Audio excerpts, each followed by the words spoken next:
This marble effect is called white Carrera. And this one we're going to do on a white eggshelled background. So the other one was a black eggshell background. Again, it's all oil based, so it's hard wearing. The first thing I've got to do is I've got to make the glaze for the back. A little bit like we did the gilp, but I want it to be coloured.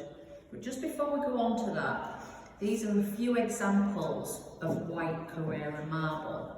And if you see the characteristics of this marble is, generally the lines all go the same way.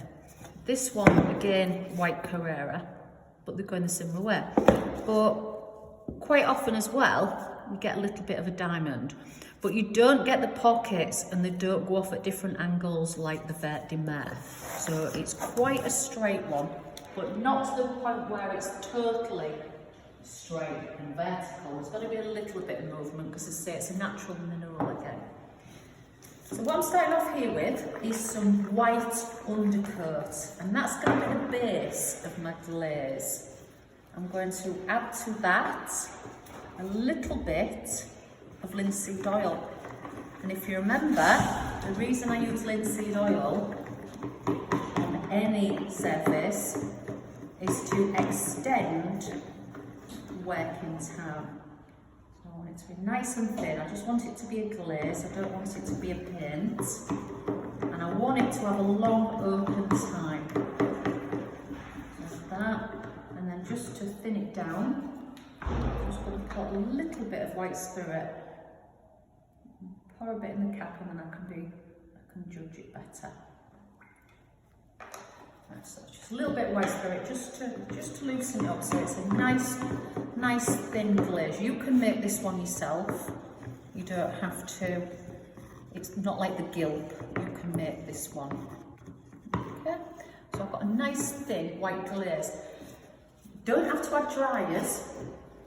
For the simple reason, dryers are always already added to undercoat during manufacture. So I'm not just doing linseed and white spirit, I've actually got the actual paint in there, so I don't need to add dryers. So, do this nice and thin. Just going to paint over this area. So this is just my glaze going on.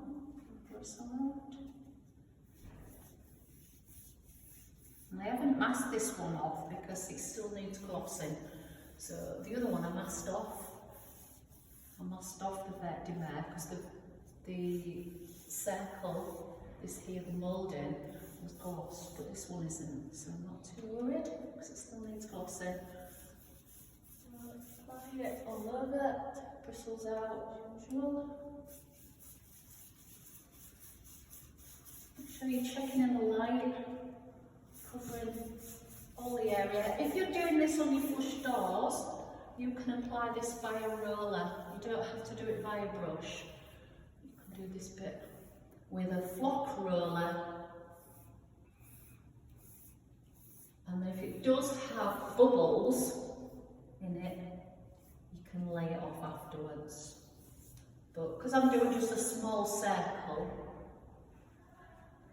I'm just putting it on with a brush. So that's that bit there. That's my glaze, that's the bottom, a bit like the gilp on the vert de mer. Now what I've got to do, I've got to make a few different colours.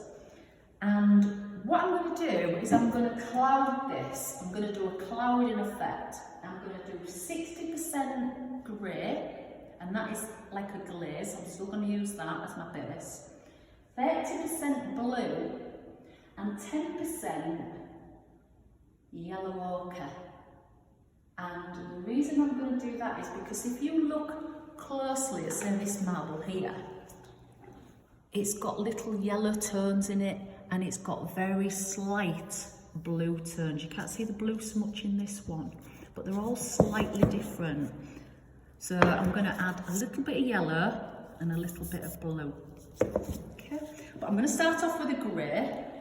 So I'm going to add some to my tray, some of the white. I'm just going to add some of that.